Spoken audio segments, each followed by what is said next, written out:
ఈ వీడియో చూసే ముందు ఒక లైక్ కొట్టి జై శ్రీరామ్ అని కమెంట్ చేయండి.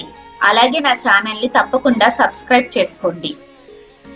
పూజలు చేసే వారికే దౌర్భాగ్యం, దుఃఖం ఎందుకు మిగులుతుంది? శ్రీ మహావిష్ణువు నారదుడితో చెప్పిన సత్యం ఈ వీడియోలో తెలుసుకుందాం.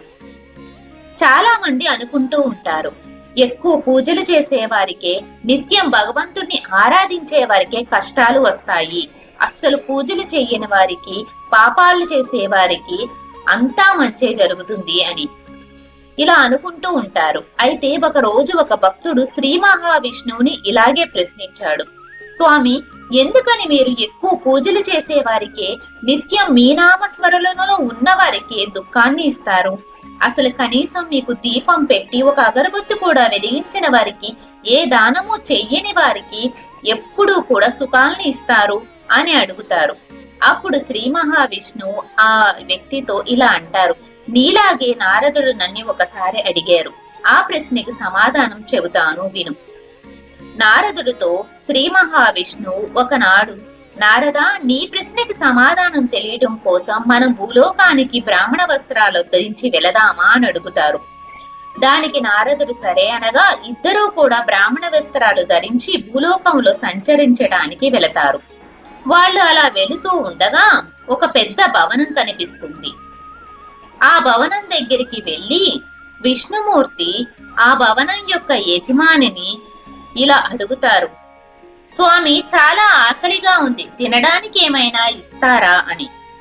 కాని ఆ యజమాని వీళ్ళ మాటలు విని, మీ బాబు సొమ్ము ఏమైనా ఇక్కడ దాచి ఉంచారా? ఇంటికి వచ్చి ఏమైనా ఇస్తారా అని అడుగుతున్నారు, వెళ్ళండి వెళ్ళండి అని తట్టి పంపిస్తారు. శ్రీ మహావిష్ణువు, మేము యాచకులం, భిక్ష అడుగుతున్నాం అని అతనితో అంటారు. కాని ఆ యజమాని వెళ్ళు వెళ్ళు అని బయటికి తోసేస్తాడు. నారదుడు శ్రీ మహావిష్ణువు చేతులు పట్టుకుని బయటకు తీసుకువచ్చి, ఆ యజమాని అంత అవమానం చేశాడు, కాని మీరు అతని ఏమీ అనలేదు, మీరు అతన్ని శపించండి స్వామి అని కోరతాడు. అప్పుడు శ్రీ మహావిష్ణువు తన రెండు చేతులు పైకి ఎత్తి ఆ యజమానికి నాలుగు వైపుల నుంచి ధనం రావాలి, వ్యాపారం ఇంకా ఇంకా వృద్ధి చెందాలి, ఇంట్లో సంపదలు పెరగాలి అని వరమిస్తారు. నారదుడు ఆశ్చర్యపోతాడు. నారదుడు శ్రీ మహావిష్ణువుతో చేతులు పట్టుకొని ఇలా అంటాడు, మిమ్మల్ని తిట్టి వెళ్ళిపోమన్నవాడు, అన్ని మాటలు అంతగా అవమానించిన వాడిని లక్ష్మీదేవి వృద్ధి చెందాలని అంటారా? ఏంటి స్వామి మీ లీల అని అడుగుతారు. అప్పుడు స్వామి, నారద, నీకు నా లీలలు అర్థం కాదు, పద అని ఇద్దరు ముందుకి సాగుతారు. అలా వెళుతూ ఉండగా ఒక గుడిసె కనిపిస్తుంది. అక్కడ ఒక ముసలావిడ కూర్చుని ఉంది. అక్కడికి వెళ్ళి, మాత, భిక్ష అని అడుగుతారు. తల్లి, మాకు ఆకలిగా ఉందమ్మా, తినడానికి ఏమైనా పెట్టమ్మా అని అడుగుతారు. అప్పుడు ఆ ముసలావిడ, స్వామి, మా ఇంట్లో తినడానికైతే ఏమీ లేదు, నాకు ఒక ఆవు ఉంది, ఆ ఆవుకి నేను సేవ చేసుకోవడం వల్ల అది నాకు రోజు పాలును ఇస్తుంది, ఆ పాలు ఉన్నాయి, మీరు లోపలికి రండి అని వారికి ఆసనం వేసి కూర్చోమని చెప్పి వారికి పాలును తీసుకొచ్చి ఇస్తుంది. అప్పుడు నారదుల వారు, స్వామి, ఎంత మంచి తల్లి, మనల్ని ఆసనం వేసి కూర్చోబెట్టి తనకున్న దానిలో మనకి ఆకలిని తీర్చడానికి తనకున్న పాలను ఇస్తుంది. ఆ యజమాని మన్ని అన్ని మాటలు అని మనల్ని తిట్టి పంపాడు, ఈ తల్లికి మంచిగా ఆశీర్వదించండి స్వామి, మన ఆకలిని తీర్చింది అని నారదుడు విష్ణుమూర్తిని అడుగుతాడు. అప్పుడు విష్ణుమూర్తి తన రెండు చేతులని పైకి ఎత్తి ఆవు చనిపోవాలి అని దీవిస్తారు.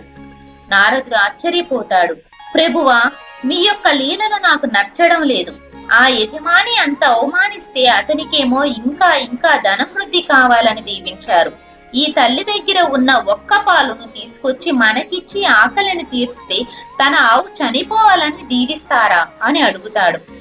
దానికి శ్రీ మహావిష్ణువు నారదుడితో ఇలా చెబుతాడు, నారద, ఆ ముసలావిడ రోజు నానామస్మరణే చేస్తుంది, నిత్యం నన్నే తలుస్తూ ఉంటుంది, కానీ తన ఇంట్లో ఉన్న ఆవు మీద తనకి చాలా ప్రేమ మక్కువ, దాని మీద ఎక్కువ ప్రేమ పెంచుకుంది. తన చనిపోతే తన ఆవు ఏమవుతుందో అని ఎప్పుడు బాధపడి తన మనసంతా దాని మీదే లగ్నం పెడుతుంది. దీనితో తను నా మీద ధ్యాస చెయ్యలేకపోతుంది. తన చనిపోయే సమయంలో ఈ బాధతో తను చనిపోతే నా వరకు తను రాలేదు. ఆ ఆవుకి ఏమవుతుందో అని ఆవు గురించి ఆలోచిస్తూ ఆవిడ చనిపోతే ఆవిడ భగవంతుడి వద్దకు రాలేదు, విష్ణుమూర్తిని చేరుకోలేదు.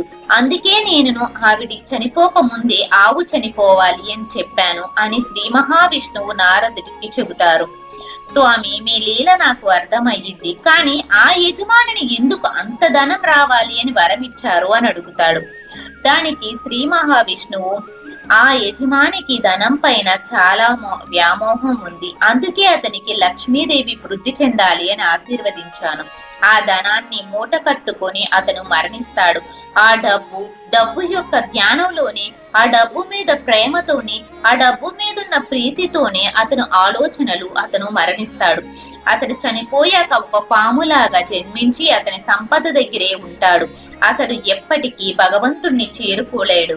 భగవంతుడి సుఖలోకాలని ఎప్పటికీ అతను చేరుకోలేడు. ఆ యొక్క తృప్తి ప్రాప్తి అతనికి చెందవు అని శ్రీ మహావిష్ణువు చెబుతారు. శ్రీ మహావిష్ణువు అందుకే ఏమి ఎవరికి ఎప్పుడు ఎలా ఇవ్వాలో ఆయనకి తెలుసు. మనం ఇప్పుడున్న జీవితం గురించి ఆలోచిస్తున్నాం, కానీ మన భవిష్యత్తు అనేది భగవంతుడి మాత్రమే తెలుసు. అది భగవంతుడి నిర్ణయం. కాబట్టి ఎన్ని కష్టాలు వచ్చినా భగవంతుడిని నిందించకుండా, భగవంతుడిని వీడకుండా సదా దైవనామ స్మరణతో మంచి పనులు చేస్తూ ముందుకు సాగాలి. ఎప్పటికీ వాళ్ళ వెంట దైవం ఉంటుంది. ఎంత పోగు పెట్టి ఎంత సంపాదించినా చిల్లి గవ్వ కూడా మనతో పాటు ఏది తీసుకుపోలేము. దానితో భగవంతుడి మనసు కొనలేము. కేవలం భక్తితో మాత్రమే భగవంతుడిని మనం చేరుకోగలం. కర్మ అనేది ఖచ్చితంగా అనుభవించి తీరాలి. మనిషి చేసిన పాపం ఎప్పటికీ పోదు, ఎవరూ కూడా పోగొట్టలేరు. ఎందుకంటే అతను చేసే మంచి అతనితో ఎలాగైతే ఉంటుందో అలాగే అతను చేసే పాపం కూడా తనతోనే ఉంటుంది. అది ఎప్పుడో ఒకప్పుడు తన జీవితంలో బయటపడుతుంది. కర్మ అంటే కర్మఫలం అనుభవించక తప్పదు అని నారదుడితో శ్రీ మహావిష్ణువు చెబుతారు. ఇదే విషయం ఆ వ్యక్తితో శ్రీ మహావిష్ణువు చెబుతారు. ఈ వీడియో కనుక మీకు నచ్చినట్లయితే తప్పకుండా నా ఛానల్ని సబ్స్క్రైబ్ చేసుకొని నాకు సపోర్ట్ చేయండి. ధన్యవాదాలు.